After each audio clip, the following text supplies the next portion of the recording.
wolfpupKG, and yes, I'm a little bit clogged up, so I sound a little bit gross. I've been sick for like 2 weeks. It sucks really bad, but I think I'm getting better. It's on the way out. So yeah, I just wanted to record a little vlog, because on my Twitter poll for what I should upload, there was a 3-way tie between the vlog, gaming, and a texturing video. So I uploaded the texturing video because I already had that ready. And then I have the vlog left to do, and then I'll do the gaming video a little bit later when I have time to record something good instead of just throwing something out there. So yeah. Today the first thing I wanted to talk about was the giveaway. So I have been actually making well, not just the giveaway, but the Copious Dogs mod in general and what I've been working on. So I've been making a lot of good progress actually. There's only about 30 spots left in the giveaway. I've only been showing the progress on the actual giveaway dogs, but not on the dogs that I've been making the varying textures for. We do the dogs in groups of 9. So yeah, right now there are 4 groups of 9 in the mod, and then one that Danny the coder made. And so I'm on the 4th group making textures for that. So these are the 4 groups that are in the mod. There's this one, this one, this one, and this one. And so in this group, I'm on to the Akita, and then there's not very many textures, varying textures to do for the rest of these. So I'm pretty good way in, and yeah. It's almost time for finals at my school, and so I'll probably take a small break from making the textures to study for those and get all those tests out of the way. But then it'll be on a winter break between the 2 semesters of this year, so I'll have time to make a lot more textures. So I'm hoping to finish the variant textures update by January, and then I'll be able to start the 2 next sets of new breeds, and then that'll set the stage for the mixed breeds update, which will add, you know, a bunch of new dogs, so you can breed 2 dogs and then it'll give you a new one.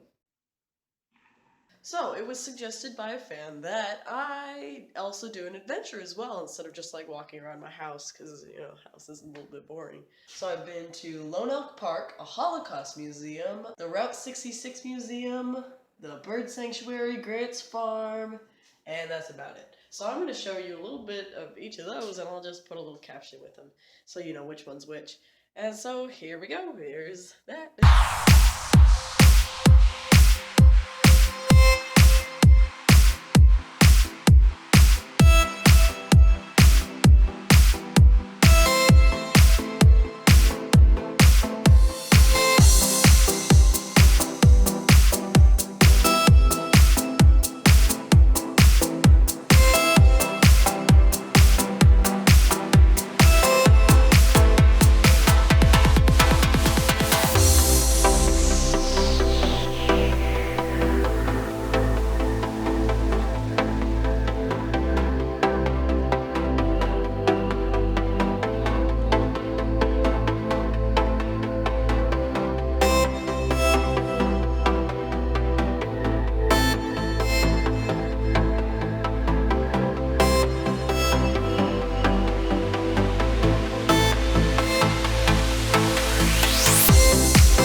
other than that, to wrap up this vlog, I'll just end it on school's going pretty well. I have nearly straight A's. There's this one teacher that I have that everyone tells horror stories about. They're like, oh, who do you have for psychology? And if you say, I'm not going to say her name, if you say the professor that I have, then they're like, oh no, why'd you sign up for that class? So that's been kind of fun. But I feel like I've learned more in that class than I ever have. And so everyone else is failing that class, but right now I have a B in that class, and on the last test, I got an A. And so, yeah, I'm hoping that I can just inch up a little bit at a time and maybe end it with an A, because I don't know. I would really like to have all A's and a 4.0 GPA, and right now it's not quite that, and that makes me a little bit sad. And then on Twitter, I've been following a lot of other texture and model people for other mods, and that's pretty cool. I like to, see what they're doing and stuff. They don't seem to really post a lot of texture stuff, but I guess that's how I am too. So, yeah, that's kind of cool. So if you want to do something like that, just go find the people that do your favorite mod and follow them on Twitter, because they're cool people. So yeah, you guys have a good day. Thanks for watching. Bye. Hey, thanks for watching wolfpupKG. If you enjoyed, please subscribe to me. It's pretty good.